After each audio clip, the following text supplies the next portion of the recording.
Cold War, Part 3. All right, so as we noted, Nixon resigned in 1974. He's replaced by his vice president, Gerald Ford. Ford finishes out the 2 years of Nixon's second term.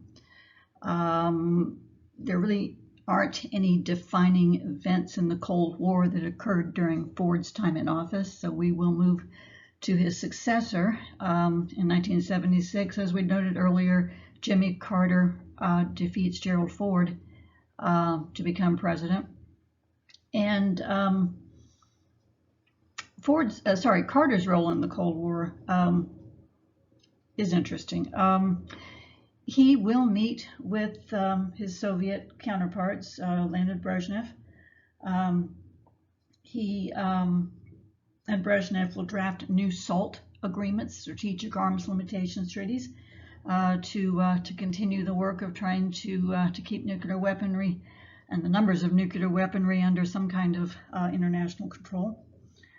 But in January of 1979, Carter will also complete the work that Nixon had begun in normalizing relations with China. Here's the signing ceremony that made that official. The United States and China exchanged ambassadors, opened embassies, established normal trade relations, and again, that's a huge move in again recognizing the existence of one of the largest nations on the face of the earth and treating it as any other nation. However, we're going to find that détente, that policy of the easing of tensions between the Soviets and the Americans that had begun in the early 1970s was beginning to fray. And in 1979, December of 1979, the Soviet Union invaded Afghanistan. Now, Afghanistan at that time was communist. That communist government was being threatened by a group of Islamic rebels, the forerunners of the group today we know as the Taliban. The Soviet Union went to Afghanistan to try to prop up a friendly government, to prop up that communist government that was their ally against being overthrown by the Muslim rebels. And you could argue that the United States might have done the same thing if it had been one of their allies. But what we find is that Jimmy Carter does not interpret the Soviet invasion of Afghanistan in the same way as I just did. Carter took a look at the map. And what Carter noted here is where Afghanistan is. Okay, here's Afghanistan, right? Right next door to Iran, Iraq, Saudi Arabia, and all that Middle Eastern oil, right? Oil, which was so incredibly important for modern industrialized economies. So instead of seeing the Soviet invasion of Afghanistan as an attempt to save a fellow communist government, Carter interpreted as the Soviet Union's attempt to take over the Middle Eastern oil fields. There they were in Afghanistan, just ready now to move into Iran and Iraq and Saudi Arabia. Now, I really think that's a wrong interpretation. He sees this as a threat to the world's oil supply. He called the Russian invasion of Afghanistan, quote, the gravest threat to world peace since World War II, which I think was out of proportion. But nevertheless, Carter is going to impose economic sanctions on the Soviet Union as a result. He tried to organize a boycott of the 1980 Summer Olympics, which were to be held in Moscow that year. He suspended shipments of wheat from the United States to the Soviet Union, and he withdrew from Senate consideration the latest SALT treaty that he and Brezhnev had put together. So when Carter leaves office at the end of his one term, détente is in shambles. The relationship between the Soviet Union and the United States is about as bad as it's ever been now. And so we move to the next administration. Okay, so in 1980, Jimmy Carter ran for a second term against the Republican Ronald Reagan, former governor of California and former movie actor. And you remember that the Iran hostage crisis was going on during that year of campaigning as well. And as we noted earlier, Reagan wins that election, becoming president then in 1981. Now Reagan is a old-style Cold Warrior. He despises communism and the Soviet Union, and makes speeches in which he refers to the Soviet Union as the evil empire, pledging he will fight communist aggression anywhere in the world. But one thing I always found interesting is that Ronald Reagan did not meet with any Soviet leaders during his first 4 years in office. And that was unusual. Ever since Eisenhower, presidents regularly met with the leaders of the Soviet Union. Reagan will not meet with the Soviet leader until his second term, that began in 1985. And by the time of that meeting, there have been some drastic changes in the Soviet Union. Mikhail Gorbachev had come to power in the Soviet Union. And Mikhail Gorbachev was a very, very different kind of Soviet leader than the United States had ever encountered before. He was younger, in his 50s. He was much more worldly. And he saw the flaws in the Soviet system. He saw the flaws in the communist system that often resulted in severe shortages of food and essential consumer goods for the Soviet people. Because let's face it, ever since the 1950s, the United States and the Soviet Union had both been spending tons and tons and tons of money on missiles and bombs and military. And in the communist system, the state, the government owns the means of production, and so that meant that too much of the Soviet economy was geared toward defense, not enough to satisfy the basic consumer needs of the people. The Soviet economy had stagnated; it wasn't growing, and so when Gorbachev came to power, he realized that things must change.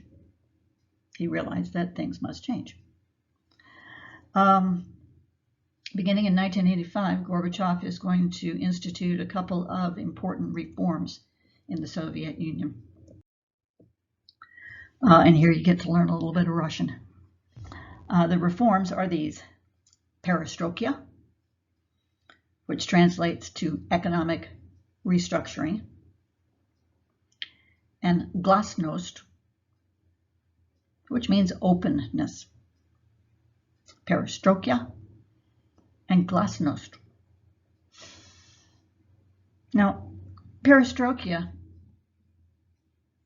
introduces a measure of capitalism into the Soviet economy.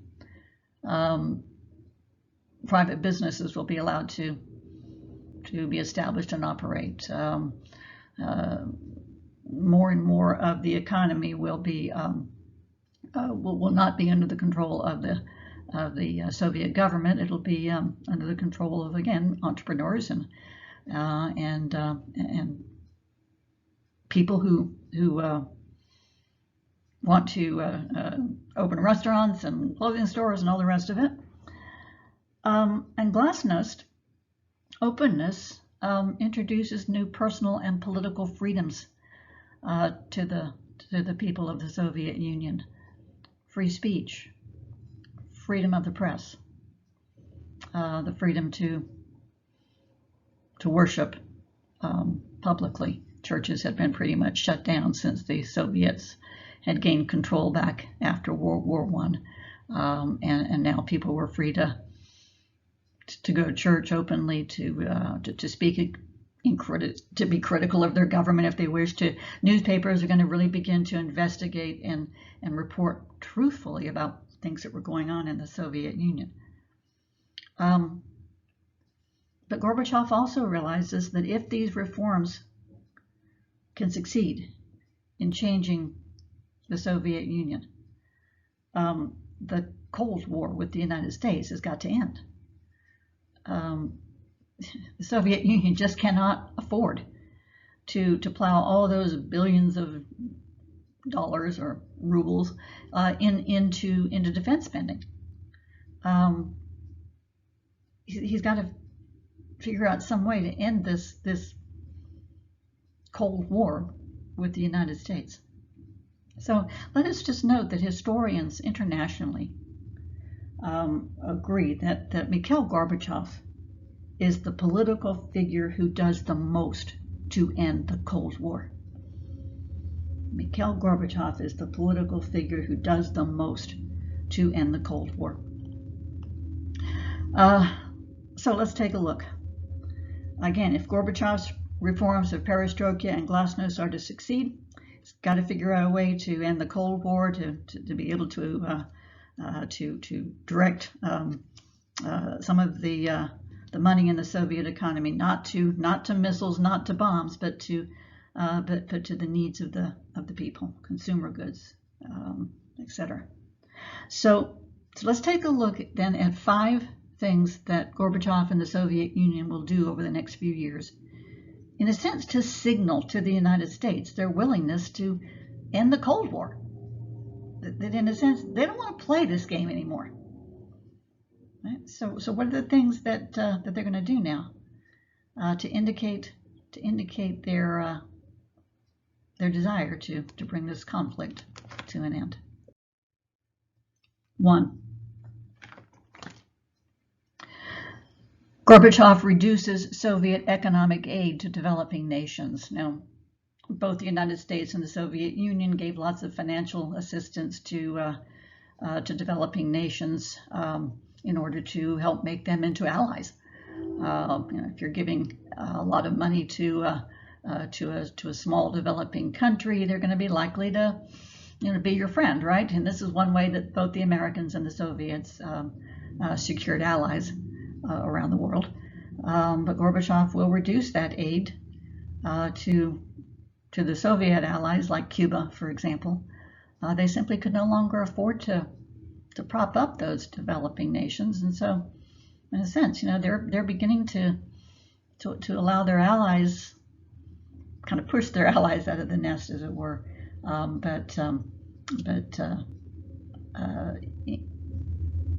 Indicate, I guess, that they won't try to recruit others into their camp and he's going to, which is again a signal. We don't want to play this game anymore.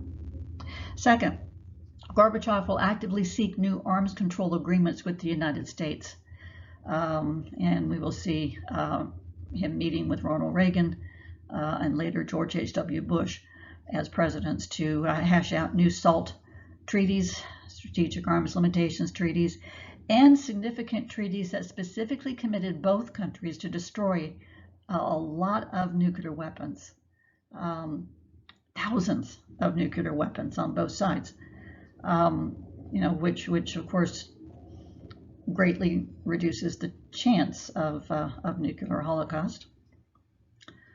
Third, Gorbachev reduces the size of the Soviet military without asking America to do the same. We're going to make our army smaller. We don't want to fight you. We're going to show our good faith by shrinking down our forces. We don't want to play the Cold War anymore. Fourth, in 1989, the Soviet Union withdrew their troops from Afghanistan, and that was a big deal. The Soviet Union had gotten stuck in Afghanistan, kind of like the United States had gotten stuck in Vietnam back in the 60s. The rebellion in Afghanistan had just drug on, and the Soviets were spending tons and tons of money down there trying to keep that communist government in power. Gorbachev will take those troops out of Afghanistan. We're not going to We're not going to stay here anymore. We're not going to try to prop up our ally anymore. And in fact, when the Soviets left Afghanistan, this did result in the Taliban gaining control of Afghanistan, and it kind of leads us to the attacks on 9/11. But I'm going to leave that to you to research on your own if you have an interest. But the most important signal, key to this whole thing, really, the most important signal that Gorbachev will send to the United States and the world, really, that will lead to an end of the Cold War is number 5. In the spring of 1989, Gorbachev announced that Eastern Europe, in effect, was released from control by the Soviet Union.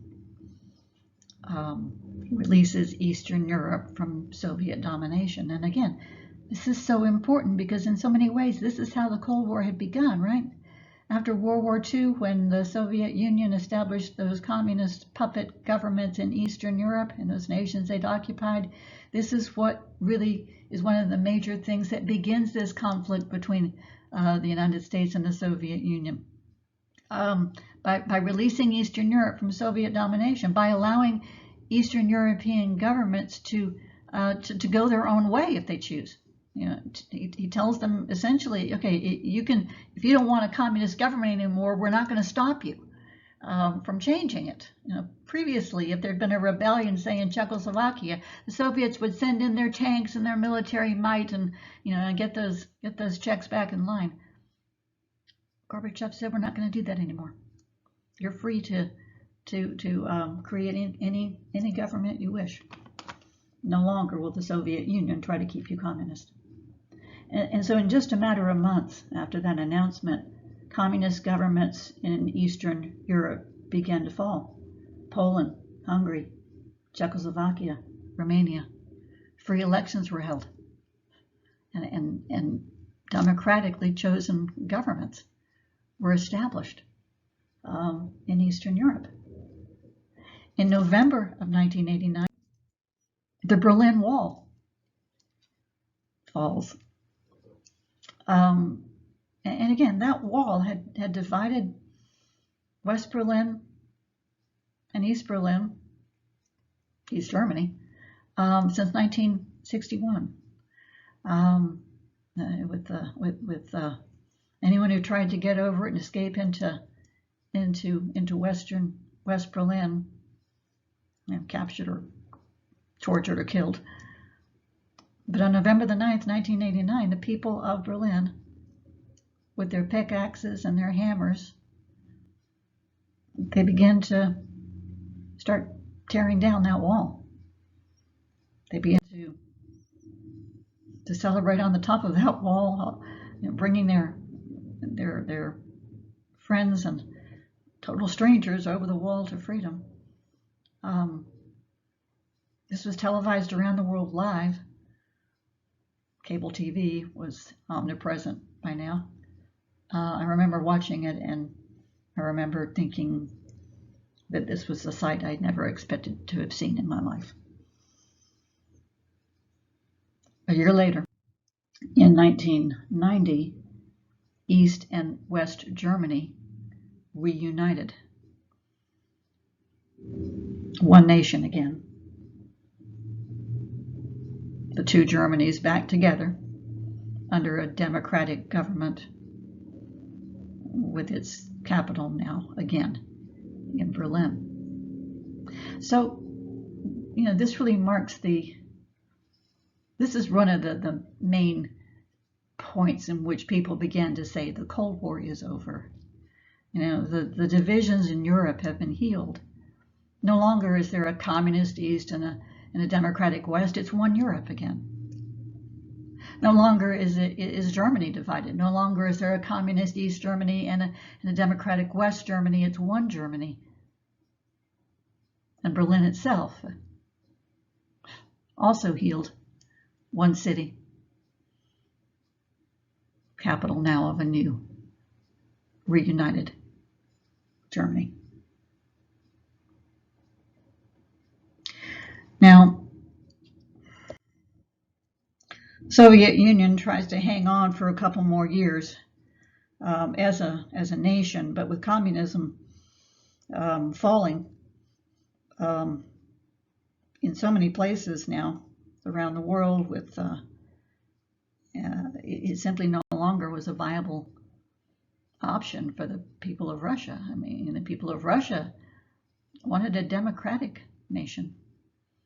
And so on the 26th of December, 1991, Mikhail Gorbachev, who officially was still a communist, he resigned as president of the Soviet Union and announced that the Soviet Union as well had ceased to exist.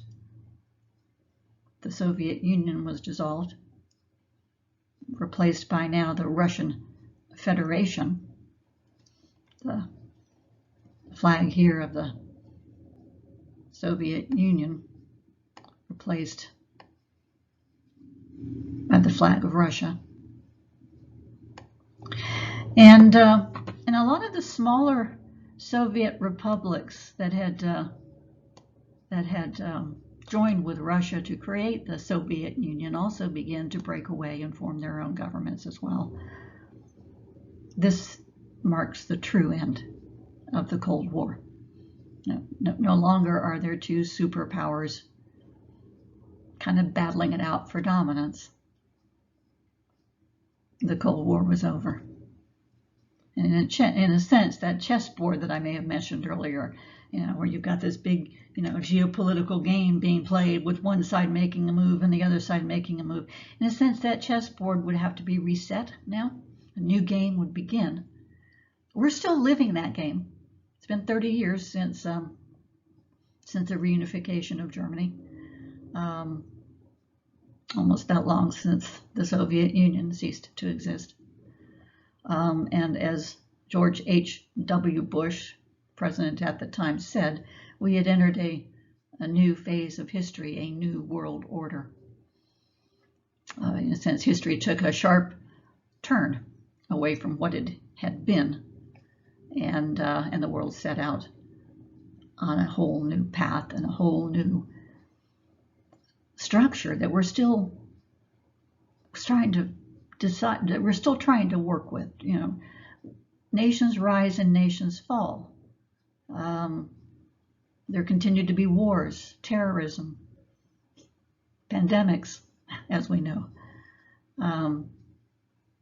There are glorious moments where we feel like the world is going to be a great and wonderful place.